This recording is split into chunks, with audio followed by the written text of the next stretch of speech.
ये मुल्क हमारा है। इस मुल्क पे 700 साल हमने जहां बानी और गुमरानी की। ये चार मीनार तुम्हारा है, ये किले गोल गुंडा तुम्हारा है, ये दारुल सलाम तुम्हारा है, ये कुतुब मीनार तुम्हारा है, वो ताजमहल की खूबसूरती तुम्हारी है। अरे सब कुछ तुम्हारा है। नहीं होता है और लोग बड़ी बड़ी बातें करते हैं कि हमने सेकुलरिज्म फुला किया, हमने ये किया फुला किया। कुछ नहीं किया। आज यही ममता बनर्जी के उनके इलेक्शन स्ट्रेटेजिस्ट जिनका नाम मोहतरम प्रशांत किशोर है, वो एक जर्नलिस्ट को बिठाकर 10-12 जर्नलिस्ट को बिठाकर कहते हैं कि बंगाल में मुसलमानों के साथ अपीजमेंट हुआ, यानी उनकी खुशामद हुई और यह फलसफा रहा। इसीलिए बंगाल के हिंदू ये कह रहे हैं कि अब हमको मौका मिला है, मोदी आया है। आप बताइए कि मुसलमानों का अपीजमेंट कब हुआ? यह तो बीजेपी और संघ परिवार का खुला झूठ है कि वो हमेशा हमारे हिंदू भाइयों से कहते कि देखो मुसलमानों की खुशामद की जा रही है, अपीजमेंट हो रहा है, तुष्टीकरण की राजनीति हो रही है। मैं चैलेंज कर रहा हूं, किसी भी एक जगह पर आ जाओ, मैं बताने तैयार हूं कि हमारे वतन अजीज के इंडियन मुस्लिम्स का अपीजमेंट नहीं हुआ है, इंडियन मुस्लिम्स का एक्सप्लॉयटेशन हुआ है। इंडियन मुस्लिम्स का अपीजमेंट नहीं हुआ है, इंडियन मुस्लिम से डिस्क्रिमिनेशन हुआ है। इंडियन मुस्लिम से अपीजमेंट नहीं हुआ है, इंडियन मुस्लिम्स को बर्बादी के दहाने तक पहुंचा दिया गया है। इंडियन मुस्लिम्स का अपीजमेंट नहीं हुआ है, इंडियन मुस्लिम के छोटे बच्चे और बच्चियों को स्कूल का ड्रॉप आउट उनका मुकद्दर बना दिया गया है। इंडियन मुस्लिम से अपीजमेंट नहीं हुआ है, इंडियन मुस्लिम्स को एब्जेक्ट पॉवर्टी में गुर्बत उनका मुकद्दर बना दिया गया है। इंडियन मुस्लिम से अपीजमेंट नहीं हुआ है, इंडियन मुस्लिम से पॉलिटिकल डिस्क्रिमिनेशन हुआ है। अगर डिस्क्रिमिनेशन नहीं हुआ तो बताओ, भारत की लोकसभा में इतने कम मुस्लिम एमपी जीत कर क्यों जाते हैं? अगर डिस्क्रिमिनेशन नहीं हुआ तो बताओ, भारत की जेलों में दलित और मुसलमान और आदिवासी अपनी आबादी से बढ़कर अपनी जेलों में क्यों अपनी जिंदगी को बर्बाद कर रहे हैं? अपीजमेंट अगर हुआ है, अगर कोई कह रहा है आ जाओ, बैठकर सामने सामने बैठकर डिबेट कर लेंगे। सिर्फ 5 मिनट के अंदर तुम अपनी चप्पलें बगलों में रखकर भाग जाओगे, मैं दलाल के साथ तुमसे कह रहा हूं। मगर अल्लाह अकबर, सुनो, ममता बनर्जी भी ऐसी करते थे, सर पे ओढ़नी ओढ़ लिए, अल्लाह अकबर। अब बेचारा मुसलमान, अरे बोला ना तो बोलिए, अल्लाह अकबर बोले, बड़ा खुश। अरे देखो भाई ममता बनर्जी बोले। बस जज्बाती मुसलमान आंख में आंसू लाके क्या बोले। एक बार तो उनका वीडियो मेरे को दिखाए, उन्होंने बोले ला इलाहा इल्लल्लाह मुहम्मद रसूलुल्लाह। अब हमारे लोग, मियाँ कुछ दिख रहा? कुछ भी नहीं दिखता बाबू, ये खाली आपको खुश करने के काम है। अब रमजान आ रहा, हर आदमी इफ्तार की दावत, अब तो बीजेपी भी कर रही है। ये हमको जरूरत नहीं है इन चीजों की। हमको जरूरत क्या है? हमारे बच्चों को स्कूल, हमारे बच्चे बच्चियों को कॉलेज, हमारे महल्ले में पीने के पानी की लाइन, ड्रेनेज की लाइन। इंसाफ की जरूरत है, इज्जत की जरूरत है, ताकत की जरूरत है।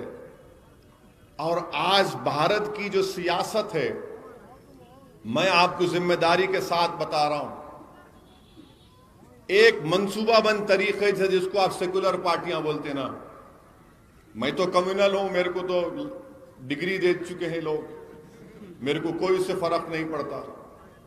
आप जितनी गाली देना चाहे दे दो मेरे को, मैं उसके लिए तैयार हूं। क्योंकि जितना आप मुझे बोलेंगे, मुझे यकीन है कि कुदरत उतना ज्यादा मेरा साथ देगी। मुझे तुम्हारे, और नाम है, इन तमाम सियासी पार्टियों के सर्टिफिकेट का मोहताज हूं। मैं कोई मोहताज नहीं हूं। मैं हमेशा अल्लाह का मोहताज था, हूं और रहूंगा इंशाअल्लाह ताला।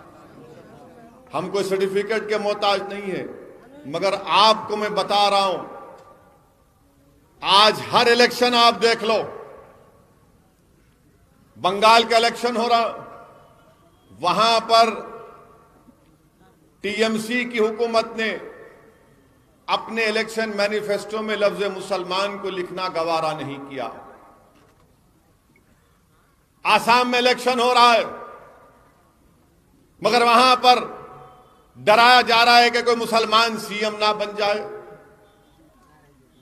तमिलनाडु में इलेक्शन हो गया और वहां पर वो अन्नादुराई की सरजमीन, पेरियार की सरजमीन, सूर्यवंशी साहब जानते हैं पेरियार और अन्नादुराई कौन थे।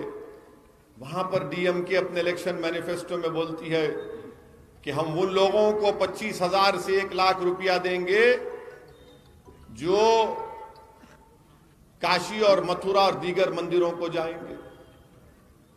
1,000 करोड़ रुपये उन मंदिरों को देंगे जिसमें द्रविडियन आर्किटेक्चर है। मेरे अजीज दोस्तों और बुजुर्गों, मुझसे 2 दिन पहले एक मोहतरमा जर्नलिस्ट हैं, सहाफी हैं, उन्होंने मुझसे इंटरव्यू किया और पूछा कि असद साहब आप बहुत बोलते हैं लोगों को। मैंने कहा हाँ बोलता हूं। तो बोले नहीं, क्या कैंसर का मुकाबला करना है या टाइफाइड या टीबी का मुकाबला करना है? मैंने कहा मैडम बुरा मत मानिए, एक बात बोलता हूं मैं आपको। बोले बोलिए। हमारे पास हम बचपने से देख रहे कि टाइफाइड टीबी है, खत्म ही नहीं हुआ, अब तक है ना, बचपने से सुन रहे हैं ना, टाइफाइड टीबी। कैंसर तो अब फैल रहा, वो भी फैल रहा। बोला क्या करेंगे अब? नहीं, कैंसर का करना है, टाइफाइड टीबी का करना इलाज। बोला मोहतरमा, जब मरीज जिस्मानी तौर पर बीमार पड़ता है तो डॉक्टर उसका इलाज करता है, और कैंसर से भी मर जाते, टाइफाइड टीबी से भी मर जाते। सियासत में हम आपको क्या बोल रहे हैं, अगर कोई कैंसर है तो लात मारो उसको, टाइफाइड टीबी है तो देख के थूक के बोलना तेरे को वोट नहीं दे रहा हूं, मंजलिस को वोट दे रहा हूं।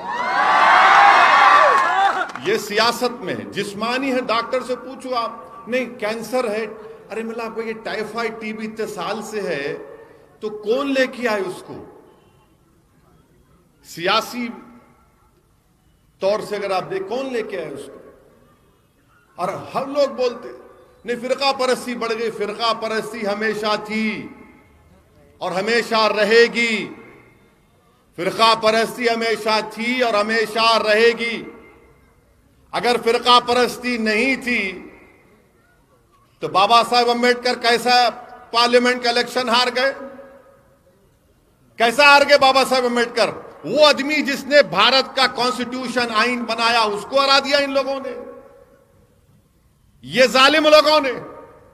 अब आज आकर आपको बोलते, हमारे को बोलते नहीं नहीं उन्हों आ रहे ना, उन्हों आ जाएंगे। अरे उन्हों आओ, तुम दोनों एक ही हो। तुम दोनों मिलके क्या किया हमारे लिए बताओ।